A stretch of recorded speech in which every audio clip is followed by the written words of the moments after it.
Você sabia que os Gideões missionários da última hora estão há 43 anos fazendo missões ao redor do mundo? Isso mesmo, 43 anos de obra missionária, realizando a vontade de Deus, o ID do Senhor Jesus Cristo. Muitas pessoas conhecem os Gideões apenas pelo Congresso Internacional, que é realizado na cidade de Camboriú, conhecida como a capital das missões. Mas não sabem o tamanho que é essa obra fora do Congresso. Podemos dizer que os Gideões é muito mais do que apenas um congresso de 10 dias. É uma obra missionária com mais de 1.000 famílias de missionários sustentadas em 21 países. O congresso é apenas um encontro realizado todos os anos para reunir os apaixonados por missões e conscientizar as pessoas sobre a urgência de fazermos missões, pois sabemos que missões está no coração de Deus. Com 43 anos de obra missionária, podemos afirmar que esta obra é de Deus. Centenas de milhares de almas já foram salvas e muitos projetos estão em ação ininterruptamente. Os Gideões contam com um grande exército de fiéis contribuintes que mantêm essa obra, pois reconhecem o lindo trabalho de missões que está sendo feito nos 4 cantos do mundo. Essa obra nunca vai parar.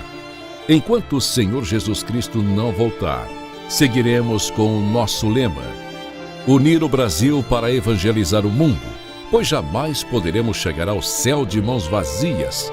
Vamos realizar aquilo que Jesus nos ordenou: ide e pregai o evangelho a toda criatura.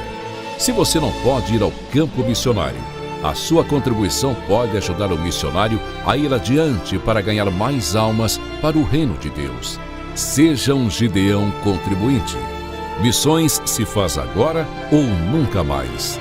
Gideões, apressai-vos, que há sinais de esperança em meio a uma humanidade corrompida, sofredora e sem Deus.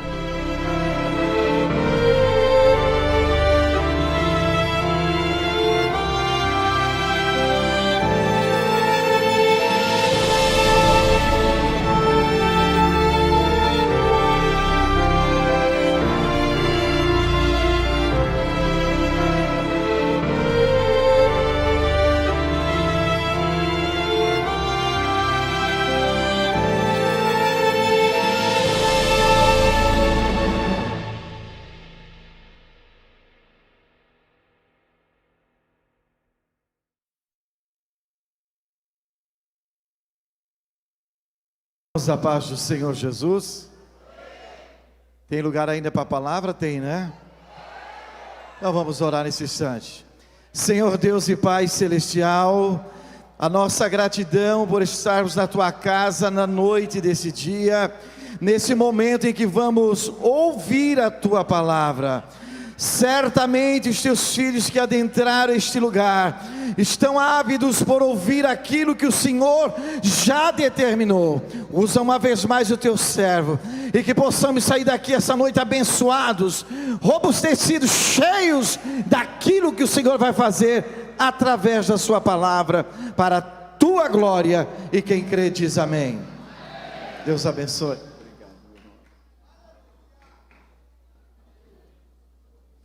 Queridos, com muita alegria, quero saudar a todos com a paz do Senhor. Eu quero ler o texto que está no meu coração para transmitir a mensagem de missões. Livro do Gênesis, capítulo 45.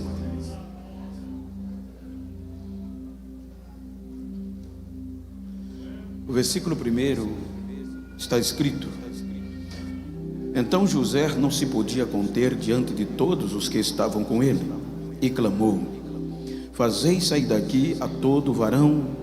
E ninguém ficou com ele quando José se deu a conhecer a seus irmãos. E levantou a sua voz com choro, de maneira que os egípcios o ouviam, e a casa de Faraó o ouviu. E disse José a seus irmãos: Eu sou José, vive ainda meu pai? E seus irmãos não lhe puderam responder, porque estavam pasmados diante da sua face. E disse José a seus irmãos: Peço-vos, chegai-vos a mim. E chegaram-se. Então disse ele: eu sou José, vosso irmão, a quem vendestes para o Egito. Agora, pois não vos entristeçais, nem vos pese aos vossos olhos, por me haver vendido para cá, porque para conservação ou salvação de vidas, Deus me enviou diante da vossa face. Amém. Quero estar sentados. Quero aproveitar para transmitir a minha saudação a todos os internautas, os irmãos que estão fora do país, amigos. E quero agradecer a Deus pelo privilégio de poder estar ministrando esta noite nos Gideões, e tendo em vista a minha insignificância, elevo a gratidão a Deus pela oportunidade a mim cedida, ao pastor Gilmar Miguel. Muito obrigado, sua muito digna esposa missionária Inês, seu filho pastor Abner, muito obrigado por ter me dado esta oportunidade de poder servi-los. Por pastor Adriano, muito obrigado pelo carinho, a receptividade, como também pastor Carlinho, como vice-presidente da igreja, pastor Silas, pastor Suzy, muito obrigado a todos, em vossos nomes. Externo a minha gratidão a toda a coordenação, a equipe da recepção, todos os envolvidos na coordenação deste grande congresso. Deixo a minha gratidão, como também aos amigos, Murilo, a Cláudia, Fagundes, reverenciar os pregadores que já me antecederam, os que virão pós mim, e entre eles está pastor Juliano, um prazer, e também agradecer a Deus pela vida do secretário nacional de missões, Senami, pastor Saulo. É muito bom revê-lo e ouvi-lo falar de missões. Queridos, tomando por base esse texto, como eu fui convidado para um congresso de missões, é pertinente despertar em nós alguns segredos missionários de uma forma contundente.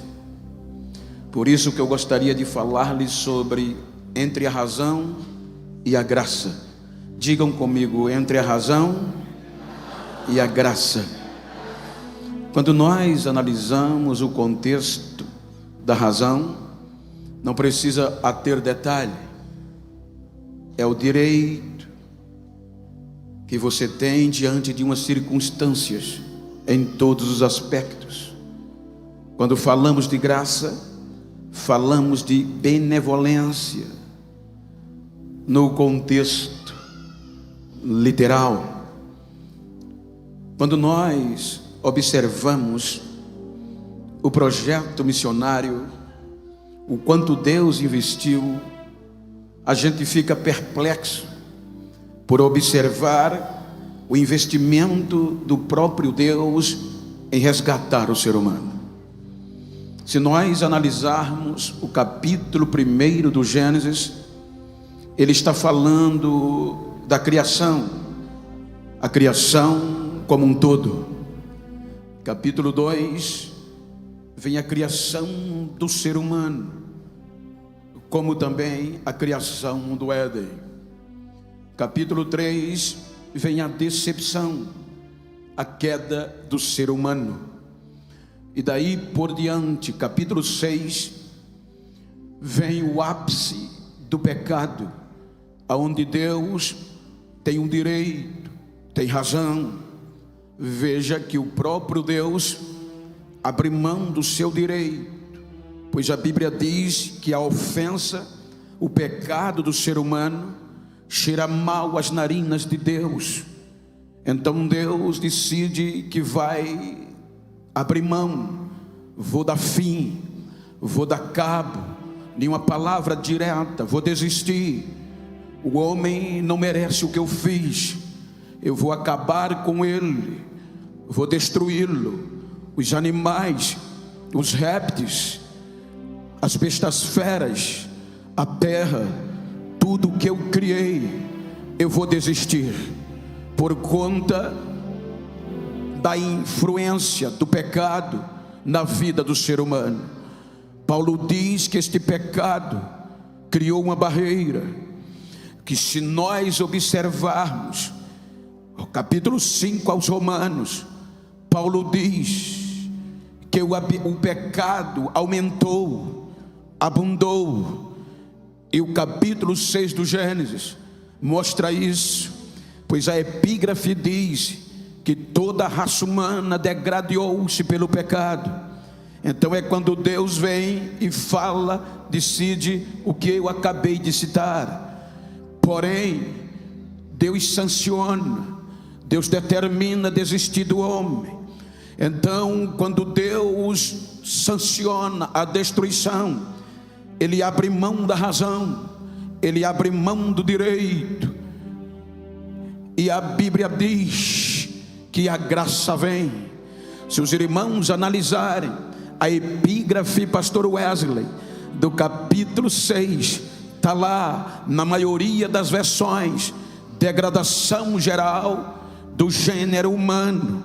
Porém, depois de sancionada, deliberada a destruição, a Bíblia diz que Noé achou graça aos olhos de Deus.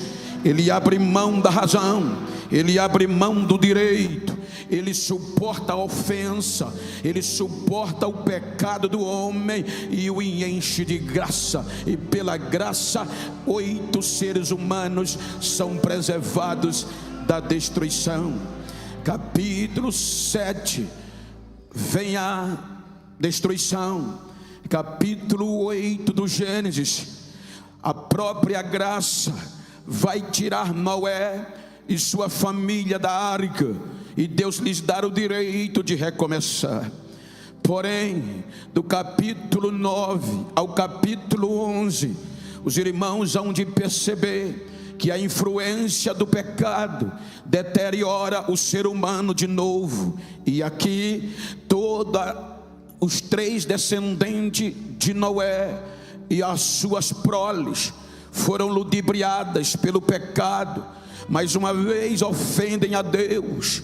Capítulo 11 termina com uma confusão. Toda a raça humana, na diretriz de Cã, Sem e Jafé, se espalham no planeta, sem Deus, sem contexto de adoração, sem contexto de aproximação, e se voltam a adorar o sol, a lua, as estrelas, os astros, distantes de Deus. Interessante é se você analisar em um contexto proporcional, sai da razão humana, do capítulo 1 ao capítulo 11 do Gênesis, você vê criação, você vê queda, você vê recomeço e você vê decepção.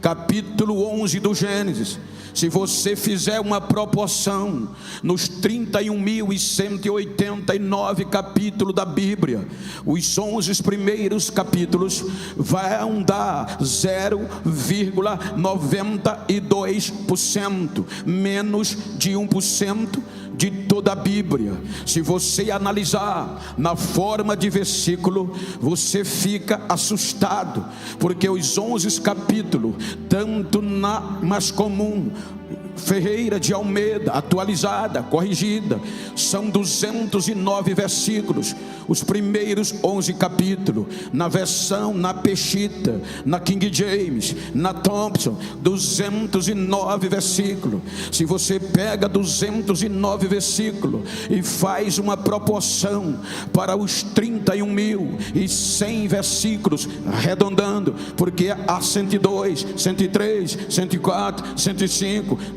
dependendo da versão, arredondamos em 3.100 versículo, vai dar 0,96%, menos de 1%, tanto no capítulo como no versículo. O interessante é que toda a Bíblia, menos de 1% é criação, é queda, recomeço e decepção.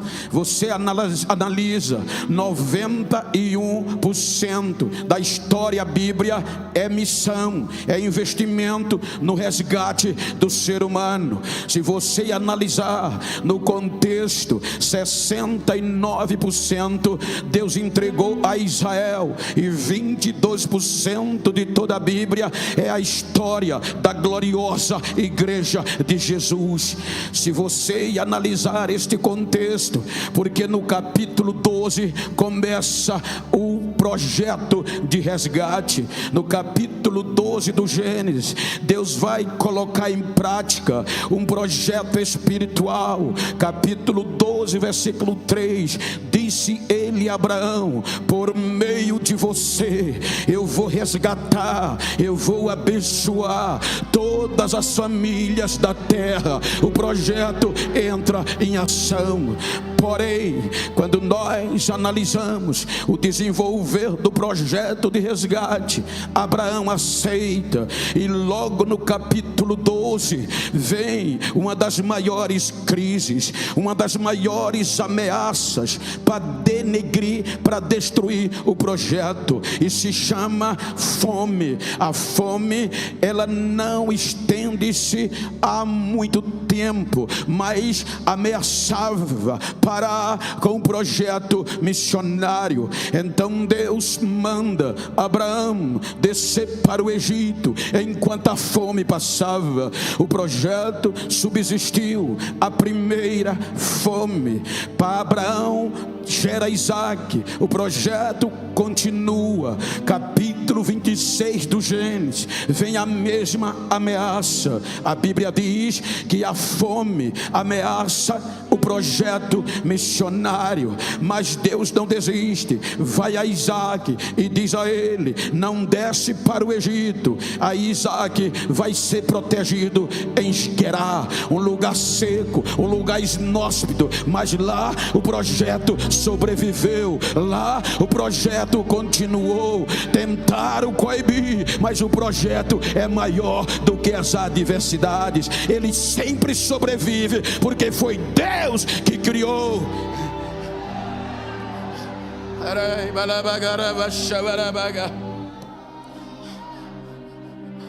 Capítulo 37 do Gênesis. Vem Jacó, e a Bíblia diz, e mostra uma das histórias mais lindas para a preservação do projeto, porque através de Jacó o projeto desabrocha, o projeto vai tendo nome, Israel. O projeto vai ganhando corpo, o projeto vai ganhando vida.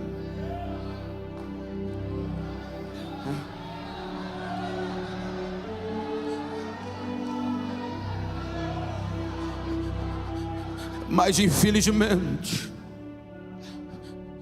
o projeto vai se desenvolver com competitividade, com disputas, com inveja e com brigas. Se você ler o capítulo 30 do Gênesis, a Bíblia mostra que quando Lia gera Rúben, Simeão, Levi e Judá, Raquel envolve-se de inveja. A Bíblia diz que aqui começa a competitividade. Raquel vai a Jacó e com inveja, com ira, pede filhos. Ele diz: eu não estou no lugar de Deus. Em vez de orar, ela vai entrar em competição. Ela pega a sua serva Bila e diz: estar aqui, a minha serva, gere filhos nela para ser meu. Se você observar, despertou a Leia ou Lia.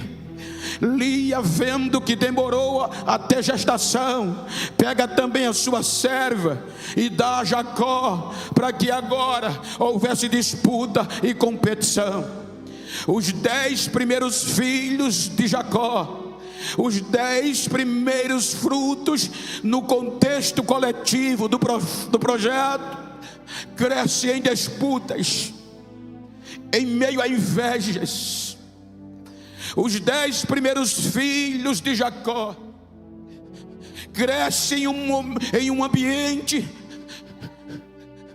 que não sabia o que era perdão, só sabia o que era briga, discussão e disputa. Porque isso está na Bíblia. Dentro de casa era isso que acontecia. A disputa, a briga familiar vai acabar com o nascimento de José. Quando José nasce, Raquel agora não vai mais criticar Lia, mas vai adorar a Deus, agradecendo a Deus e dizendo: Ele vai me dar outra, Ele vai me dar outra, Ele vai me dar outra.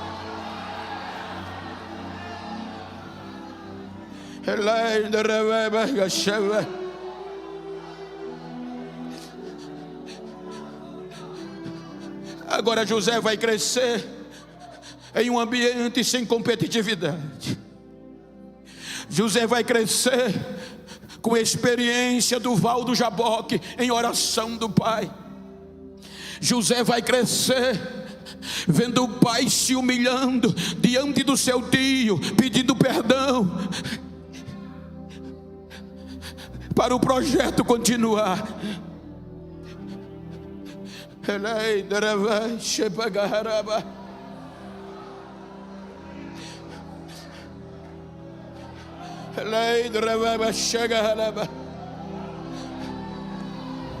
Diga para quem está ao seu lado: o projeto tem que continuar. Diga para ele: nesta noite eu vou sair daqui esquecendo que eu tenho razão e vou dar prioridade à graça.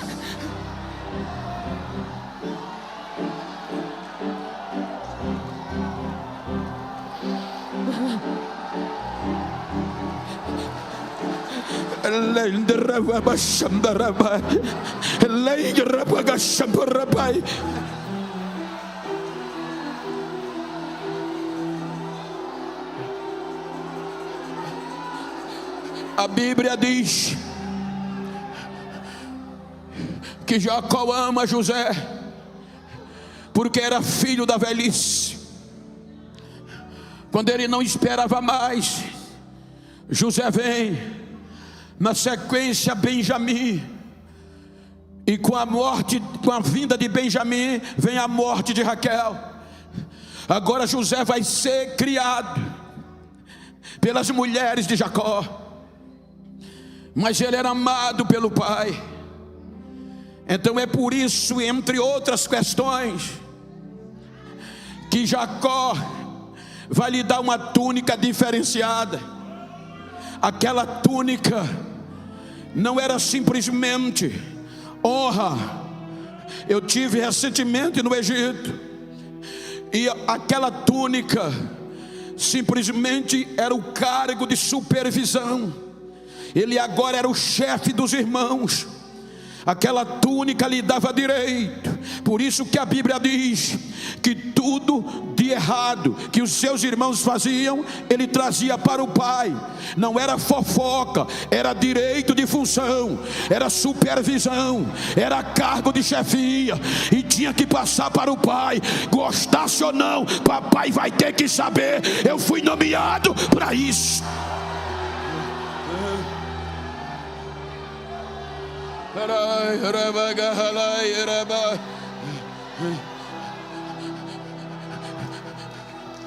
Agora era o chefe, o penúltimo. Quebra a lógica. O direito de chefiar era de Rubem, mas agora, por conta do amor, Jacó o nomeia. Portanto, chega o capítulo 37, o chefe, o menino, aparentemente 16 a 17 anos, está subindo, está na mídia, está crescendo. Na casa dos 10 só dava ele. Sabe quem é chefe agora? José. Então deixa ele crescer. Não, é inexperiente. Mas chegou ali sem contenda, chegou ali sem competição, chegou ali sem passar por cima de ninguém. Olha, a mão tem 5 dedos e nenhum entra na veia um do outro, e cada um tem a sua função. Ei, olha para quem está ao teu lado, diga: não entra na veia do outro. Se Deus prometeu, vai fazer.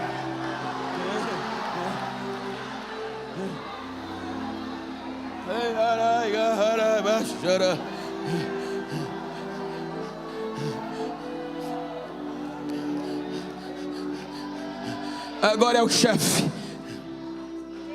Eu falo, pastor, com um pouco de propriedade e falo com orgulho.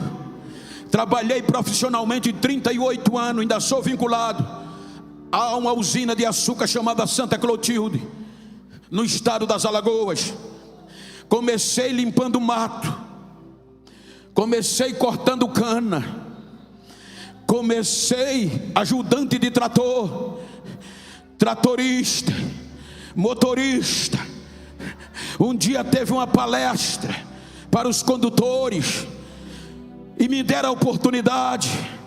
Eu dei uma palavra.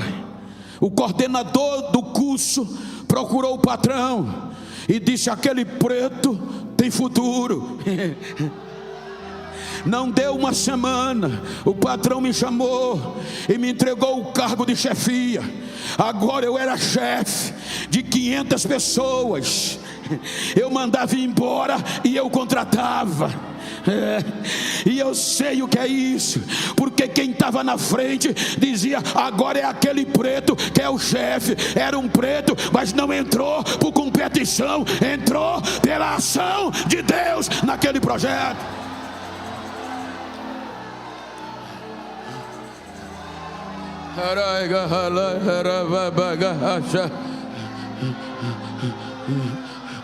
Você não vê José denegrindo os irmãos uma vez, porque ele não foi criado assim.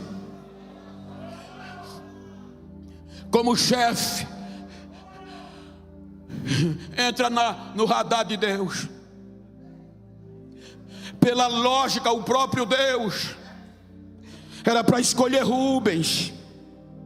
Se Rubem não quisesse, era Simeão. Se Simeão não tivesse, era Levi e até Judá. Mas o penúltimo, a fila vira.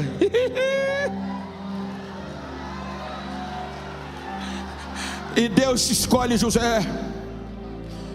Além de ser chefe, agora Deus lhe revela algo do futuro, tendo em vista o projeto. Porque uma grande ameaça já vinha, mas na onisciência de Deus, Deus disse: vai afetar o projeto, a fome. Aí diz o capítulo 37, que Jacó envia os seus filhos para pastorear o rebanho de cabra, de gado miúdo, nas regiões de Siquém. E se os irmãos analisarem o contexto, Siquém era uma terra perigosa para os judeus, para os hebreus. Os irmãos lembram que há tempos atrás, Simeão e Levi desobedeceram Jacó e cometeram a chacina em Siquém, matando o rei, todos os siquemitas. Então os filhos estar ali era uma terra perigosa, podia haver uma revolta, podia haver uma revanche. E como Jacó soube que os filhos estavam ali, chamou o chefe e disse: eu quero que você vá a Siquém e me traga a notícia. Era o chefe, de como estão os seus irmãos e os animais. A ordem era: vá, veja e volte. Essa era a ordem do diretor. Essa era a ordem do pastor presidente: vá, veja e volte com notícia, porque o chefe não pastoreava, ele daria o cuidado e trazia a notícia, e ele vai com esses fins.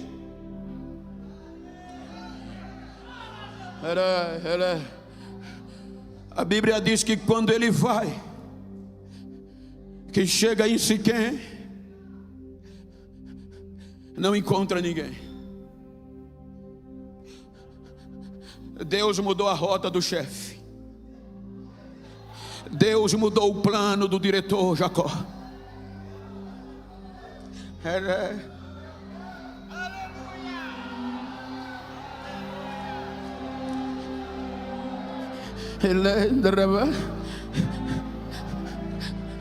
Pela ordem do pai, era para ele voltar e dizer: pai, eu não encontrei. A Bíblia diz que ele se perdeu. Como eu venho para Camboriú e não sei voltar para Maceió?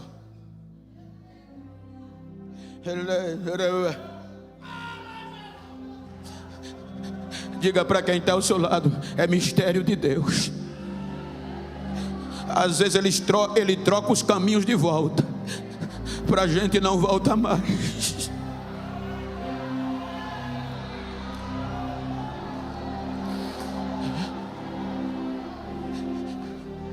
A Bíblia diz que ele andou errante, perdido, e encontrou um homem que disse: eles não estão aqui. Eu ouvi eles dizerem que ia descer para Dotã.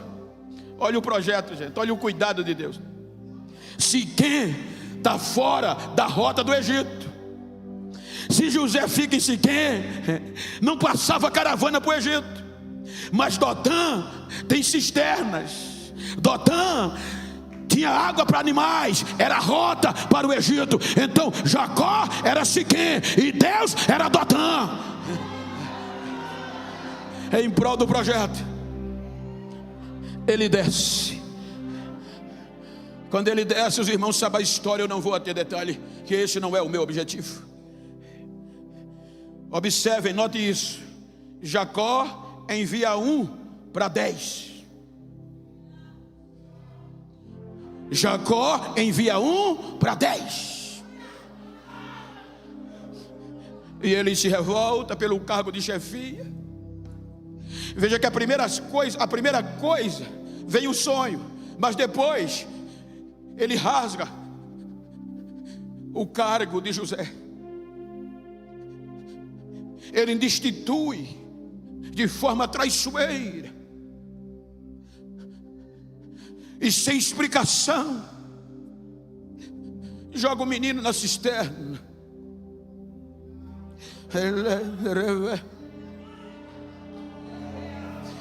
Na razoabilidade humana, o menino era novo, grita, pede ajuda, cantora. Mas a fúria não deu ouvidos, porque o projeto era missionário. O projeto era preservar vidas, resgatar vidas. As caravanas vêm, as caravanas vêm. E agora, além de traído, é vendido.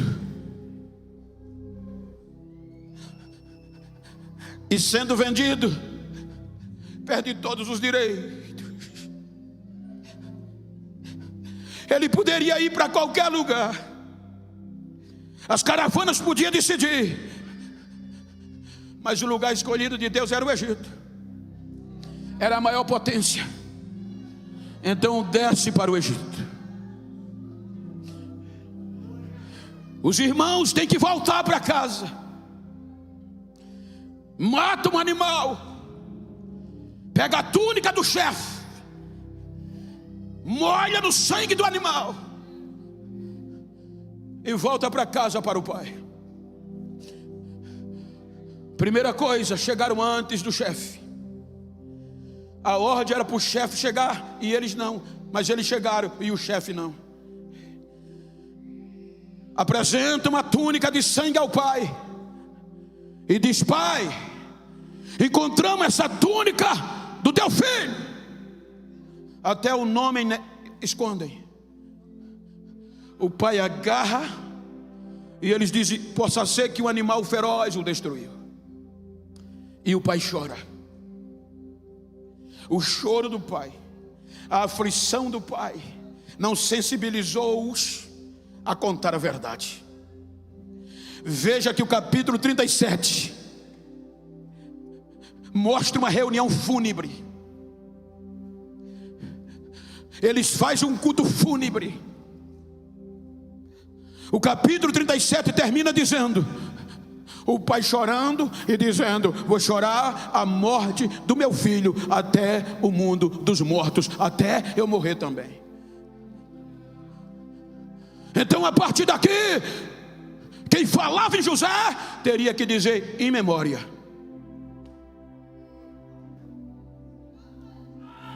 Em memória. O projeto faleceu. Olha para quem está ao teu lado e diga: eu estou com dó de quem pensou que eu estava em memória. O projeto de Deus não morre, ele vive.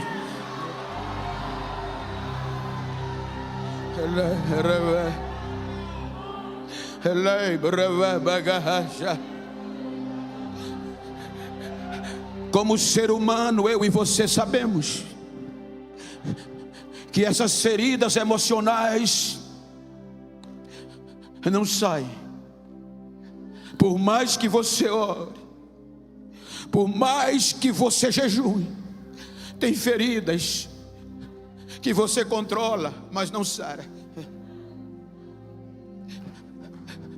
Ele entra na casa de Potifar, e para consolar, o escritor faz questão de registrar: e Deus era com ele.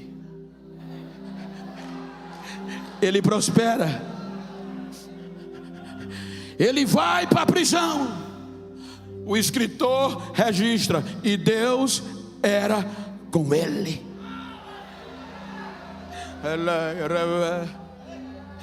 Ele chega no palácio, porque Deus o levou 13 anos em memória. Ele revela o sonho e diz: vai ter 7 anos de bonança e 7 anos de fome. E essa fome vai ser pior, vai atingir a toda a terra. Então faz isso. E Faraó aceita a proposta de José. Zelão, ele aceita. 7 anos de bonança se passa, 20 anos, 13. A Bíblia diz que foram 13 anos até chegar no palácio, da cisterna até o palácio. Passou 7 anos, passaram de bonança 20.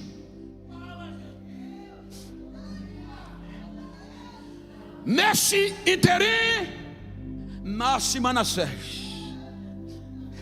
Aí ele desabafa.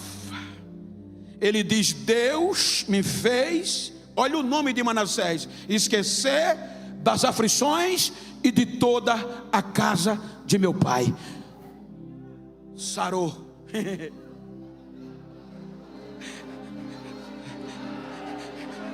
A ferida não incomoda mais.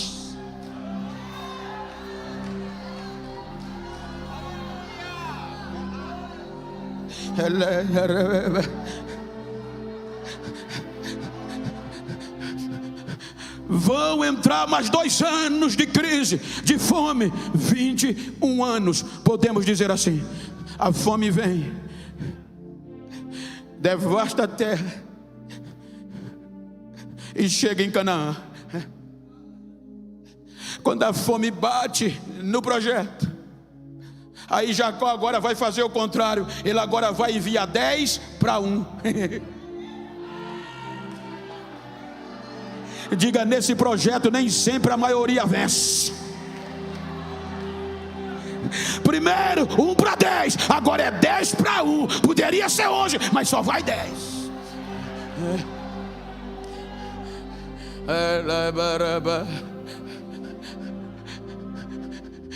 Aí vão para o Egito. Deuteronômio tem um texto que diz que o pecado nos acha. Eles não lembravam mais. José tinha esquecido. Quando um belo dia, uma caravana composta de 10 homens chega no Egito.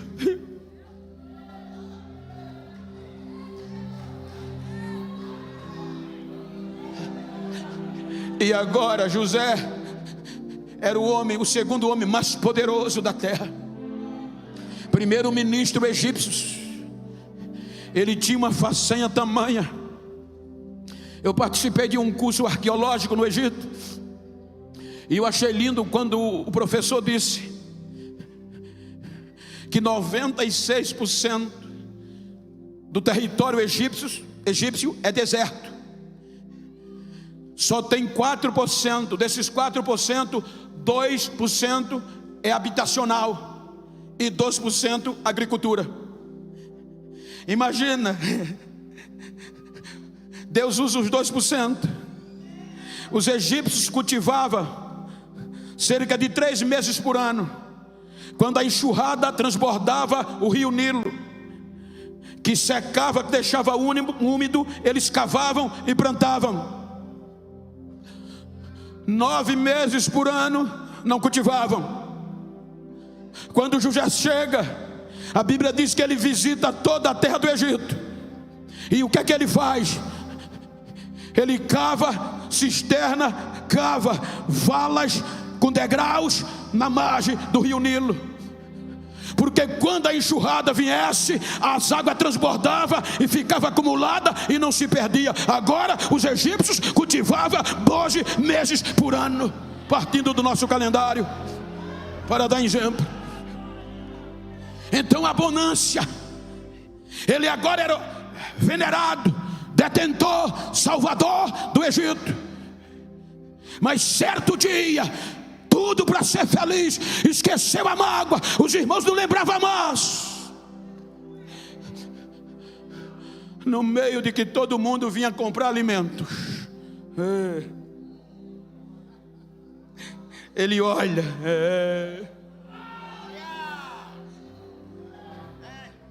e agora a ferida abre, sangrando mais ainda. A ferida abre de novo.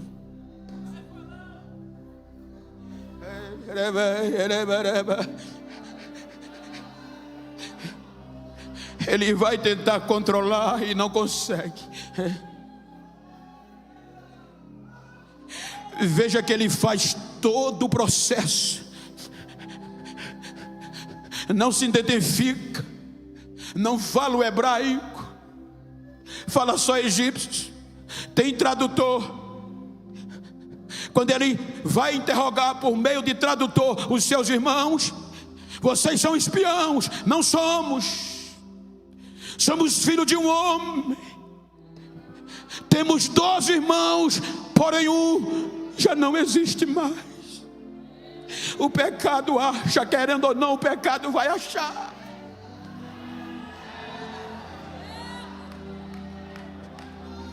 21 anos carregando a consciência, e agora o pecado acha e eles confessam, um já não existe mais. E ele ouvia em hebraico eles dizendo: a culpa disso é porque nós vendemos o menino. Aí a ferida sangrava com mais força.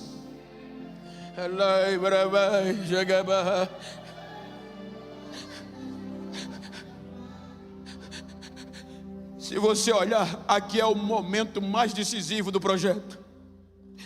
O escritor fez questão de dizer que na casa de Potifar, Deus era com ele. Na prisão, Deus era com ele. Mas no momento mais decisivo, o escritor não bota que Deus era com ele, porque a decisão agora era dele.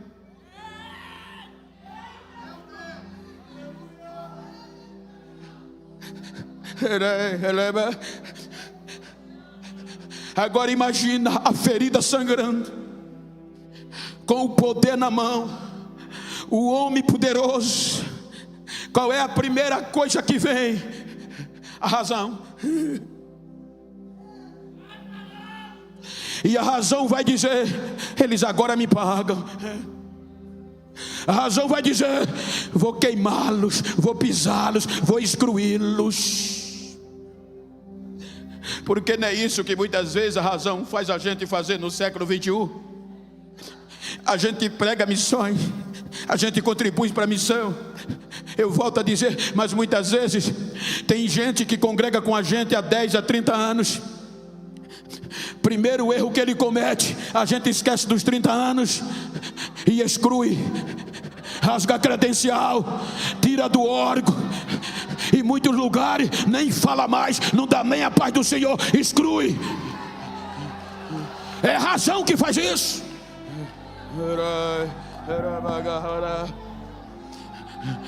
Mas diga para quem está ao seu lado: depois desse congresso, você vai ter que me engolir. Eu não vou largar você por nada em Cristo Jesus.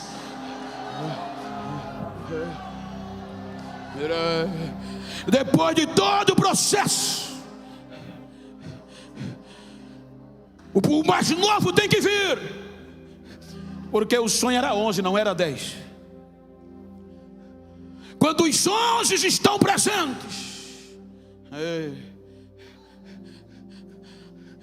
ele convida para um jantar. E veja que é aqui que a Bíblia mostra claramente: você não vai ver choro, se tem é pouco, na cisterna. Você não vai ver choro na casa de Potifar. Você não vai ver choro na prisão. Mas aqui só tem lágrimas. A ferida abriu. E agora o poder estava na mão. Agora ele tinha tudo para desabafar. Eu vou retribuir. A razão lhe dava direito, o psicossomático o atingia, a pressão era grande e Deus calado. Agora é com você. Era Deus querendo dizer: o projeto só continua, a graça só desce se o perdão vier primeiro. Ei, não adianta pregar bonito, não adianta cantar bonito, não adianta contribuir se o perdão não vir primeiro. A graça só desce se tiver perdão. E a decisão é particular. É você que vai decidir. Estão aí. Se retribuir, eu uso o outro. Se retribuir, eu boto o outro. Se retribuir, você sai da história. Se retribuir, outro entra na história e você fica para trás.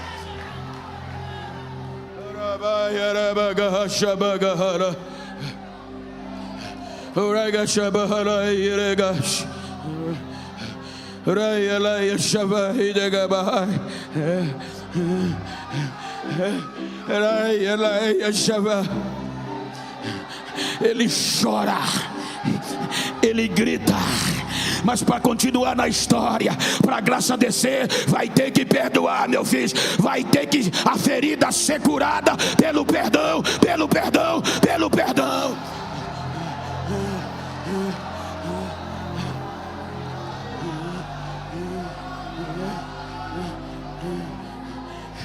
O mês passado eu estava no Gólgota,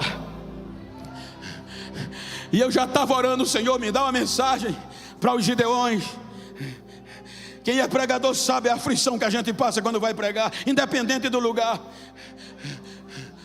E foi lá que Deus me deu essa mensagem. Eu queria pregar outra. Agora ele vem.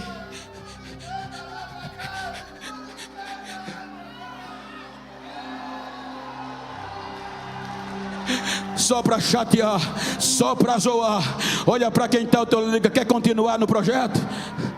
Quer continuar na história? Vai ter que perdoar e dar lugar à graça, meu filho. Vai ter que abrir mão da razão. Vai ter que abrir mão da razão. Vai ter que abrir mão da razão. Mas me feriram, me ofenderam, me venderam. Mas quer continuar? Vai abrir mão do direito. Vai abrir mão da razão. Rabaya Shapakada Rabaga, Raya Sambaraba, Chekasheplay, Raya Sandahayo, Ria Samplaya Yoseva,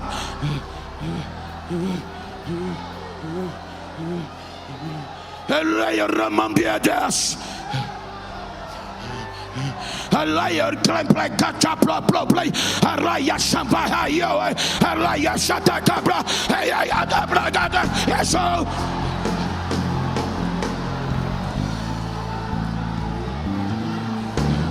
raya shavaya there e people over Osha.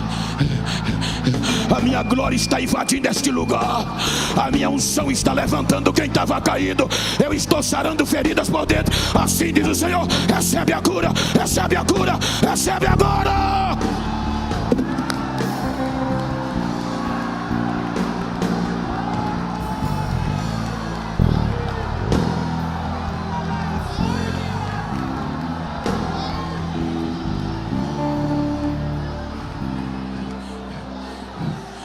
Entre a razão e o direito.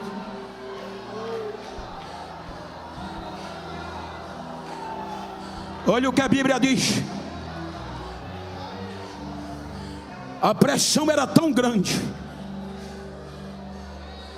a ferida doía tanto, porque a razão dizia: aproveita que tu tá com o microfone e desabafa. Aproveita que tu está com o poder na mão e retribui. Essa era a razão. Mas foi tão forte que pela primeira vez ele grita. A Bíblia diz que ele grita para os empregados, para os egípcios: saiam daqui. E os egípcios saíram. Quando os egípcios saem, ele não chora, ele urra, ele grita. A Bíblia diz que o grito foi tão grande do choro que se ouviu a notícia no palácio de Faraó.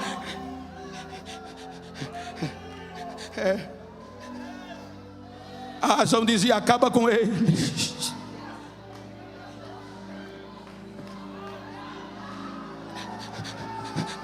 Mas se ele acabasse, a graça não vinha. Aí, em vez de acabar, ele diz: cheguem mais perto, cheguem, irmãos, cheguem para perto de mim, cheguem para perto de mim, cheguem. Eu sou.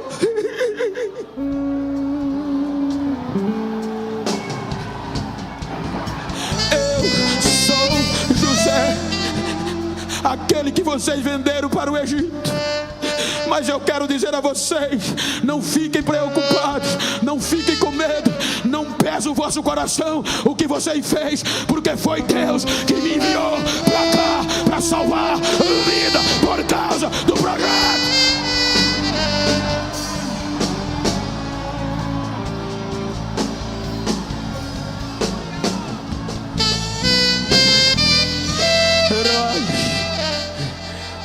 A graça vem. Quando o abraço veio, quando o perdão veio, a graça desce.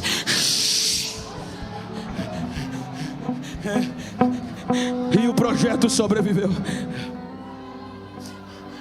Quando nós vamos para o Novo Testamento, Deus enviou profeta por conta do projeto. Os 69% do capítulo 11 a Malaquias, Deus trabalhando com Israel, com o projeto passado por José. Mas ele disse: eles matam, eles apedrejam. Aí agora Deus vai enviar um para todos. Aí entra Jesus, a graça. Aí Paulo diz aos Romanos capítulo 10 e 11 que Israel rejeitou a justiça de Deus em Cristo Jesus. Vou enviar meu filho.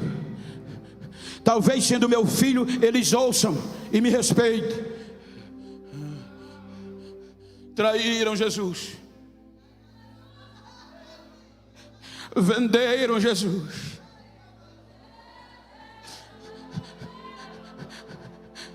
e condenaram à morte. E veja aqui, para a graça continuar, Jesus foi vendido, foi traído e condenado à morte.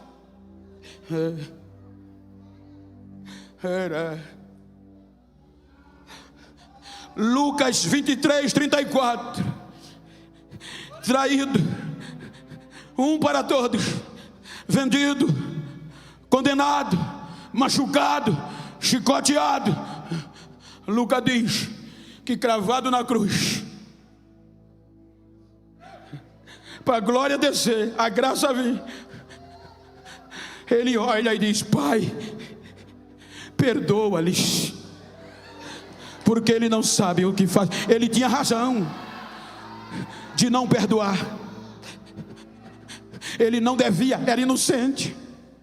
Ele veio trazer amor e trazer paz. Era o projeto da graça. Foi traído, vendido e condenado à morte, e morte de cruz. E ele abre os braços e diz: Pai, perdoa.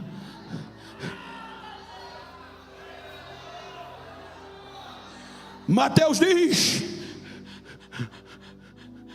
que a decisão era dele. Meio-dia, escuridão, e meio-dia para frente até as 3 horas, Deus não era com ele. A Bíblia diz que ele ficou só. E ele diz: Deus meu, por que me desamparaste? A decisão é sua. Se quiser desistir, desista. Mas se desistir, a graça não desce. E eles não vêm a você. Ele veio para todos, mas para todos ir para ele, José foi para um, foi para 10. Para os 10 vir para ele, precisou ter perdão. Aí 3 horas da tarde, já tinha perdoado, e ele dá um grito, um clamor: Pai, está feito.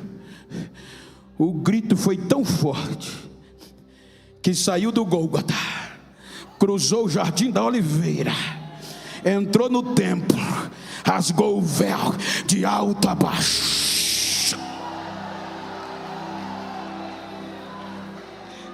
Aí Paulo diz aos romanos, diz aos gentios de Roma, capítulo 11, versículo 25: eu vou dizer um mistério a vocês, para vocês não se acharem presunçosos. Deus endureceu em parte a Israel por um motivo, o qual para vocês gentios entrarem, e até se cumprir a plenitude dos gentios, Israel perdeu a vez. Israel vai ter parado, a vez é de vocês. Enquanto o arrebatamento não vir, quem tem que fazer missão é a igreja. Quem tem que ir é a igreja. Quem tem que ir é a igreja.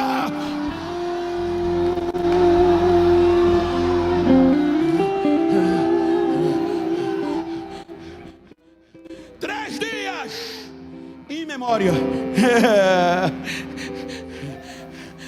José, 22 anos em memória.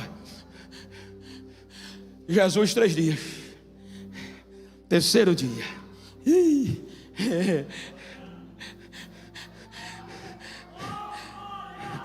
Ele está vivo. Ele volta a viver. Pergunta para quem está ao teu lado: vai dar lugar à razão ou à graça?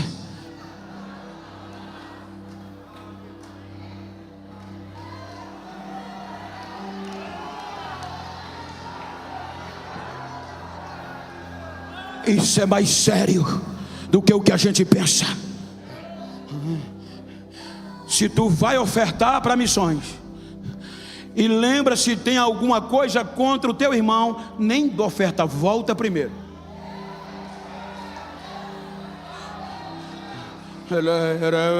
Reconcilia-te com ele. E depois vem a frase mais importante dentre todas do Pai Nosso: Pai, perdoa as nossas ofensas. Aí ele diz: só perdoa se você perdoar quem lhe ofendeu.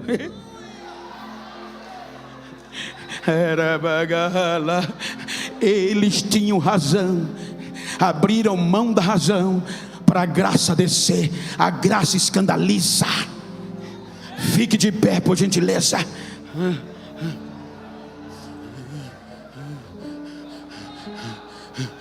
Ei, missionária, missionária, se você pode, vira para esse crente que está do teu lado aí, se for íntimo do mesmo sexo. Se você puder, me ajuda aqui, pastor, com todo respeito ao pastor Juliano. Pastor Peter, que bom lhe rever. Olha para ele aí, olha para ela assim como eu estou com o pastor Juliano. Eu gosto de pregar com a igreja no final. Olha para ela e diga: não quero nem saber como você começou os Gideões. Quero saber como você vai sair dele, com a razão ou dando de lugar à graça. Diga: vou sair daqui e já vou correr para me reconciliar com quem me ofendeu ou com quem eu ofendi, e vou dizer a ele: a partir de hoje eu vou te amar mais do que nunca te amei.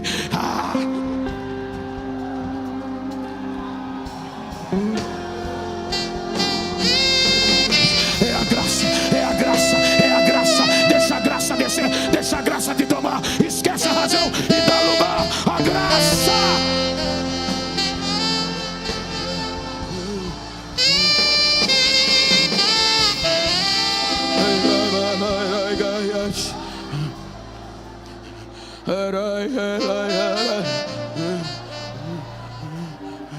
É hora de reconciliarmos.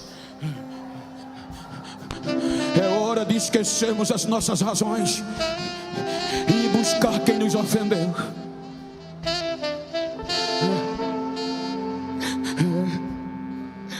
É hora de esquecermos os nossos direitos e buscarmos quem nos vendeu, quem nos traiu, e até quem fez reunião fúnebre para nós. Olha para quem está ao teu lado aí, para concluir, e diga para ele: a partir desse congresso, se tu encontrar quem me ofendeu, dá um recadinho a ele. Diga a ele que eu estou vivo.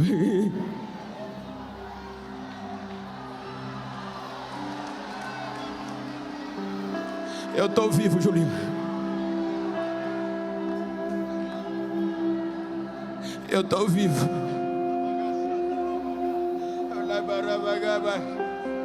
I get a good revelation. I break a shandarava. If you get rest, I break a shantivi. I break a break a shar. I break survey. I remind you that Sajara. I glide a shantivi behold. I like say here. É eu que falo nesta noite. O meu espírito está falando com muita gente. Muitos que estão nesse lugar tem que procurar o seu semelhante para perdoar. Eu exijo isso nesta noite. Eu falo nesta noite. A minha mensagem é para você que está me ouvindo. Eu trouxe uma mensagem revelada usando meu filho nesta noite. Saiba que é eu que falo e existe o perdão. Assim diz o Senhor.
projeto. Deixa eu ouvir o barulho de línguas estranhas do projeto. O projeto está vivo. O projeto está vivo. O projeto está vivo.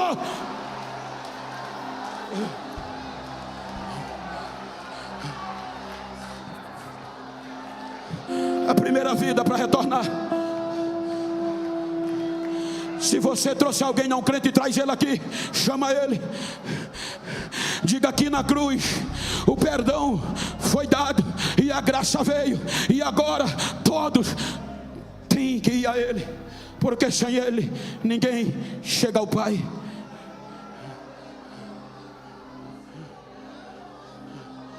A primeira vida que porventura esteja aqui, o primeiro filho afastado que porventura chegou aqui, venha, saia do seu lugar, venha. Vem, filha, vem, filho.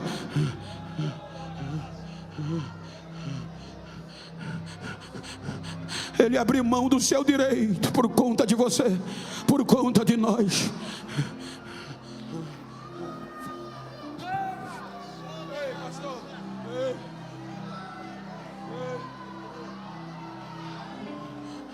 A primeira vida está vindo. Está vindo os bagaços, mas vem. Pode chorar. A segunda vida está vindo. A terceira vida está vindo. A quarta vida está vindo. Me ajuda aí. Saia do seu lugar. Jesus abriu mão do seu direito, da sua razão, para te dar direito, acesso à graça. Então venha às pressas.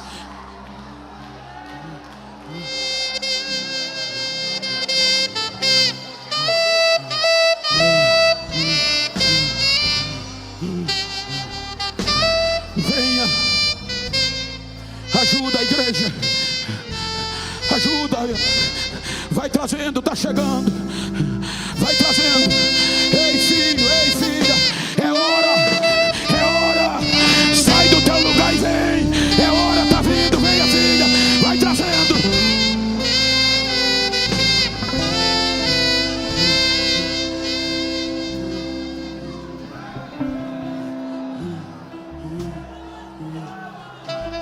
Venha, filho. Venha, filha. Rompa o corredor na minha direita. Abre o corredor, venha. No centro, na esquerda. Traz, vai trazendo. Venha, filha, venha, filha.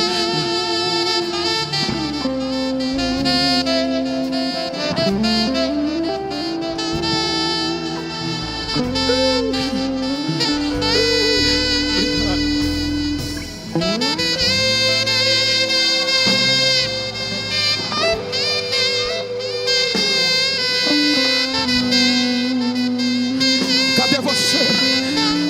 Venha. Você não é mais escravo. A graça te deu direito a ser filho de Deus.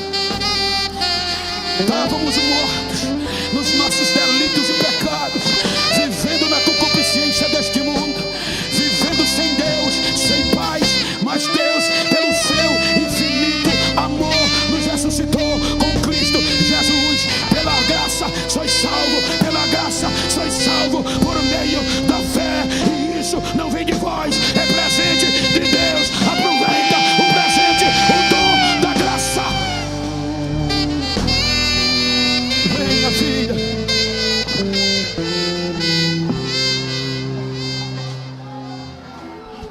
A graça escandaliza. Só a graça cantora coloca 2 negros nos Gideões. É a graça. Me diziam: você nunca vai sair do interiorzinho. É pobre, é preto e é analfabeto. Olha o que é que a graça faz. Estou vivo.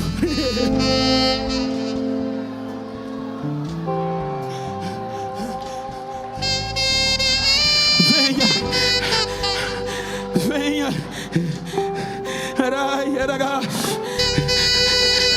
As almas estão chegando, estão sendo renovadas.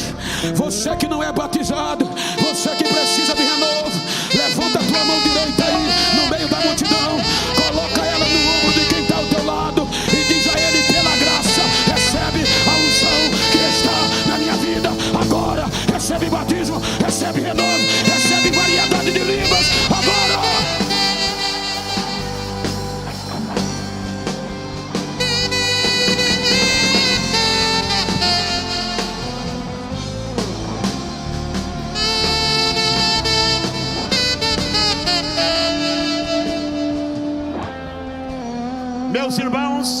Continue vindo, continue. Tem mais pessoas. Deus está falando nesta noite. Você ainda que está lá fora, vem nesta noite. Deus também está pedindo, exigindo perdão. Que é a graça, que é a graça, que é a manifestação da graça perdoa, que é a manifestação da graça perdoa. Quem sabe se você nesta noite tem alguma mágoa, algum sentimento de culpa, vem aqui à frente agora, nós vamos orar e você vai sair daqui.